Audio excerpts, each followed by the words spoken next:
সবাইকে ধন্যবাদ আমার আবহাওয়ার খবরের দিকে লক্ষ্য রাখার জন্য। এখন যা ঠান্ডা তাতে মনে হচ্ছে আমরা বসন্তকালে নয়, আছি শীতকালে। কারণ কালকে সারারাত বৃষ্টির পর বা আজকে সকাল থেকে বৃষ্টির পর এখন কিন্তু অসম্ভব ঠান্ডা পুরো দক্ষিণবঙ্গ জুড়ে। কারণ তাপমাত্রা নেমে গেছে আরো সেই ১৬ ডিগ্রির কাছাকাছি। ভাবতে পারেন? এই বসন্তকাল, চৈত্র মাস অথচ তাপমাত্রা প্রায় ১৬ ডিগ্রির কাছাকাছি সর্বনিম্ন তাপমাত্রা। শীত, শীত ভাব। কিন্তু এই যে আবহাওয়ার পরিবর্তন তাতে কিন্তু প্রত্যেক বাড়িতেই আবারও সে ঠান্ডা লাগা বা শরীর খারাপের একটা প্রবণতা তৈরি হবে। চলুন শুরু করি আগামীকাল কেমন থাকবে আমাদের পার্শ্ববর্তী এলাকার আবহাওয়া। আগামীকাল সবাই নিশ্চয়ই তাকিয়ে আছেন কি হতে চলেছে আবহাওয়া। আবার কি বৃষ্টি হবে? কারণ মাঠে প্রচুর পরিমাণে আলু পড়ে আছে। সবাই চাইছে আর যখন বৃষ্টিটা না হয় আগামীকাল। চলুন শুরু করি সেটা হবে কিনা সেটা নিয়ে বিস্তারিত বলি। আগামীকাল সকাল থেকেই সকালের দিকে সকালে ঘুম থেকে ওঠার পরেই দেখবেন সকালবেলায় আকাশ থাকবে পরিষ্কার।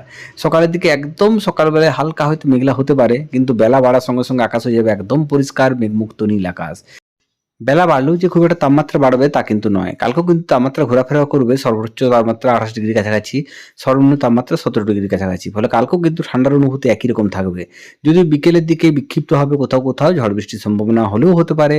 তবে সব জায়গায় বৃষ্টির সম্ভাবনা কিন্তু কালকে নেই, এটুকু বলতে পারি। কিন্তু সকাল থেকে কিন্তু আকাশ থাকবে একদম পরিষ্কার, সকালবেলাটাই একদম ভোরবেলাটা ছাড়া। তবে ঠান্ডা কিন্তু কাল ভালো থাকবে আমাদের দক্ষিণবঙ্গের প্রত্যেকটা জেলাতে। ফলে এটুকু বলতে পারি কালকে কিন্তু আবারও অনেকটা ভালো আবহাওয়া যেতে চলেছে পুরো দক্ষিণবঙ্গ জুড়ে। কারণ বৃষ্টির সম্ভাবনা বিকেলের দিকে কিছু এলাকায় হলেও সমস্ত জায়গায় কিন্তু বৃষ্টির সম্ভাবনা কালকে নেই।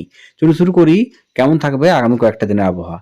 আগামী কয়েকটা দিন অর্থাৎ শুক্রবার দিন কিন্তু সকাল থেকে আকাশ থাকবে একদম পরিষ্কার মেঘমুক্ত আকাশ এবং শুক্রবার থেকে কিন্তু তাপমাত্রা আবারও বাড়তে শুরু করবে। কারণ তাপমাত্রা দুপুরবেলায় পৌঁছাবে প্রায় ৩০ ডিগ্রির কাছাকাছি এবং বিকেলের দিকে কিন্তু কোথাও, কোথাও বিক্ষিপ্তভাবে ঝড় বৃষ্টির সম্ভাবনা থাকলেও থাকতে পারে। তবে শনিবার থেকে কিন্তু তাপমাত্রা আমূল পরিবর্তন হতে চলেছে পুরো দক্ষিণবঙ্গের আবহাওয়া।